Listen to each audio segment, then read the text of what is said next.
Halo sahabat Bahari, 325 juta hektar luas perairan Indonesia dan lebih dari 17.000 pulau yang memiliki 111 pulau-pulau kecil terluar menyimpan potensi sumber daya kelautan dan perikanan yang bisa dimanfaatkan secara optimal.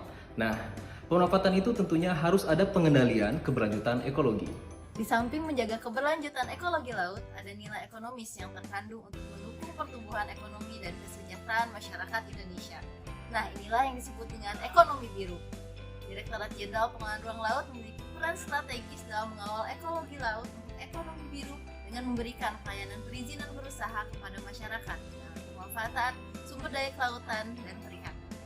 Nah, apa saja sih pelayanan publik yang ada di Direktorat Jenderal Pengelolaan Ruang Laut? Yuk kita simak penjelasan berikut ini.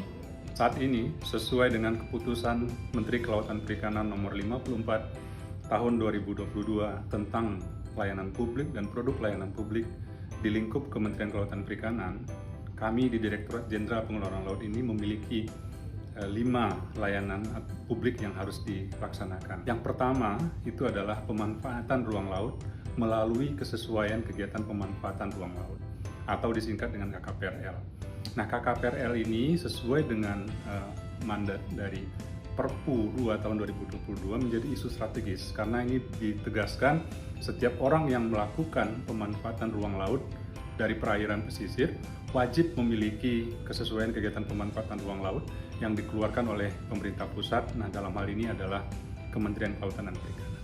Yang kedua, pemanfaatan jenis ikan yang dilindungi dan atau terancam punah yang masuk dalam Appendix CITES. Yang ini merupakan adalah dalam bentuk penerbitan surat izin pemanfaatan jenis ikan atau yang dikenal dengan SIPJI, atau juga ada surat angkut jenis ikan dalam negeri yang disingkat dengan SAJI DN, surat angkut jenis ikan luar negeri atau disingkat dengan SAJI LN, dan rekomendasi pemanfaatan jenis ikan look-like species. Jadi ikan-ikan yang hampir mirip dengan CITES ini juga harus mendapatkan rekomendasi pemanfaatannya.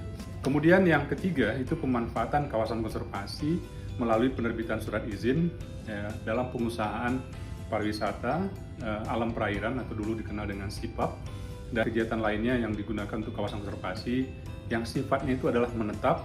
Nah, tentunya kita harus menerbitkan dalam bentuk apakah juga karcis masuk kegiatan pariwisata perairan dan juga penerbitan tanda masuk untuk penelitian dan pendidikan.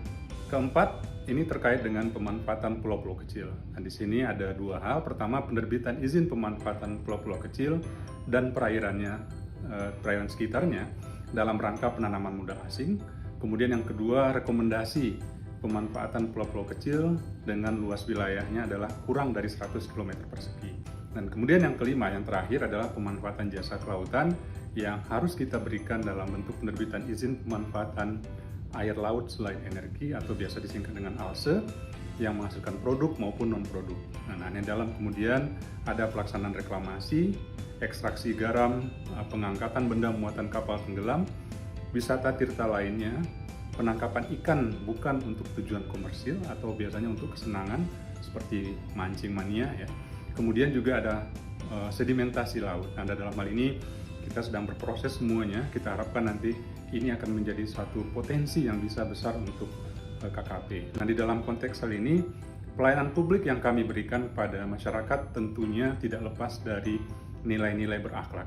Nah, nilai-nilai itu adalah berorientasi pelayanan, akuntabel, kompeten, harmonis, loyal, adaptif, dan kolaboratif. Nah, serta tentunya budaya anti korupsi. Begitu Bapak Ibu, silahkan nikmati layanan kami, layanan produk ini, dan berikan pendapat Anda dan masukan untuk perbaikan ke depannya. Untuk menjadikan kami memberikan pelayanan yang lebih berakhlak.